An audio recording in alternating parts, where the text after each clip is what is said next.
morning not knowing where your next meal will come from. Imagine not having enough resources to support yourself or your family.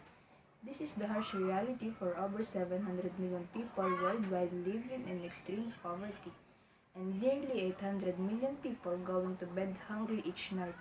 But I believe, as citizens of the world, we can play a crucial role in tackling these challenges. Let me share with you how I plan to contribute to the United Nations Sustainable Development Goals, specifically no poverty and zero hunger.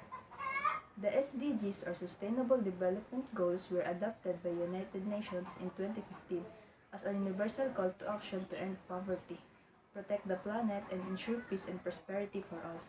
Two of these goals, no poverty and zero hunger, are intertwined.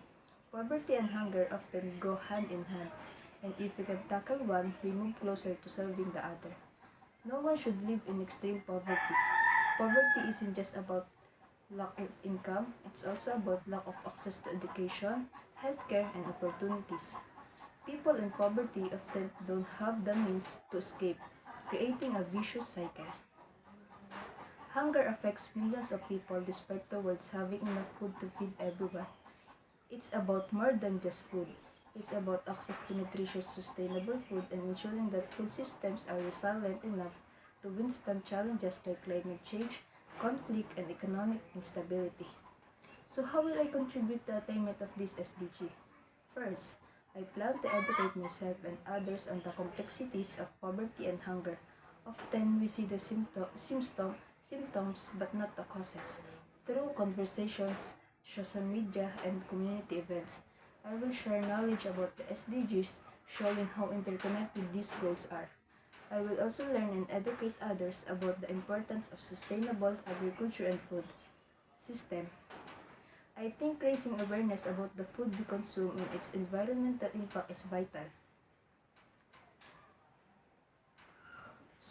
I also support local and global initiatives. On a local level, I will engage with organizations dedicated to fighting poverty and hunger. Whether it's donating time, money, or food, I believe it's important to support those who are already doing the hard work. I also explore opportunities to support international efforts from contributing to microfinance initiatives to supporting organizations that promote food security and economic empowerment globally. And I also advocate for policy change. Policy is the key in addressing poverty and hunger.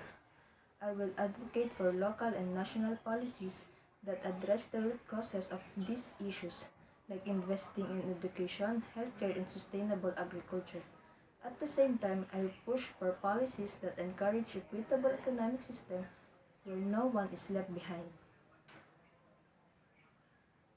At a personal level, I can make a big impact by adopting more sustainable eating habits such as reducing food waste and supporting food systems that promote equality and sustainability. By supporting local farmers and ethically sourced food brands, I can contribute to a more sustainable food system. I will also focus on reducing my carbon footprint as climate change exacerbates poverty and hunger. Simple actions like using less plastic, reducing energy consumption, and supporting clean energy initiatives can make a difference.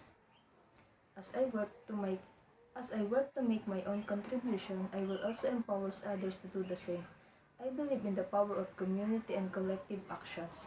By organizing community events or even joining initiatives focused on poverty alleviations and food security, I can work together with others towards a common goal. The reality is, no single person can solve this issue alone. However, by making small consistent efforts as individuals, we create a ripple effect. If millions of people took responsibility for contributing to these goals, we could see significant progress. The more we learn, the more we act, and the more we advocate for change, the faster we will move toward a world without poverty and hunger. I stand before you today not as someone who has all the answers, but as someone who is determined to do my part. I believe in the power of individuals to create systemic change. The fight against poverty and hunger isn't a distant challenge. It's something we can tackle today. With every small action we take, together we can help end poverty, eliminate hunger, and build a future of equity, opportunity, and hope for all.